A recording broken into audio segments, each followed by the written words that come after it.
Portos de Galicia recollerá as demandas dos veciños de Palmeira que amosaron o seu malestar coa reordenación provisional do Porto. Na xuntanza mantida co alcalde de Ribeira, tanto a conselleira do Mar como a presidenta de Portos comprometéronse á retirada dos volardos e á reubicación dos bancos. Con estes cambios habilitarase unha zona para o tráfico rodado, outro espazo para aparcadoiro e unha área peonil. A conselleira do Mar quixo aclarar que en todo caso se trata dunha actuación provisional á espera de acometer a remodelación do Porto deseñada polo arquitecto David Chipperfield. Tenemos un proyecto diseñado por David Chipperfield que lo que buscamos es mejorar, humanizar el trabajo en todos los puertos, lo estamos haciendo absolutamente en todos los puertos con unos proyectos de futuro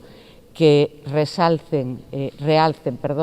la belleza de nuestros entornos y también haciendo compatible el disfrute de los turistas y de los vecinos con el trabajo que hay que desarrollar en el puerto. Lo que se hizo ahora fue una actuación provisional, que eso fue lo que se dijo desde el primer momento, que lo que buscaba era permitir que la gente pudiera llegar al puerto, pero que los profesionales también pudieran descargar su producto cuando llegaran al puerto. A intención da Xunta é que o propio arquitecto presente o proxecto ante as autoridades locais e os veciños de Palmeira para dar a coñecer a actuación prevista no Porto, encamiñada a potenciar o atractivo natural con que xa conta esta zona. Pretendemos que el proyecto sea explicado por el propio David Chipperfield y bueno, pues por problemas de agenda de momento no lo hemos podido hacer. Yo espero que en pocos días podamos explicar ese proyecto, que los vecinos de Palmeira lo conozcan y que tengan bien claro que lo que estamos buscando es no hacer ninguna obra que estropee la maravillosa naturaleza que tenemos. Creemos que el puerto de Palmeira tiene un atractivo ya natural de por sí y lo único que podemos hacer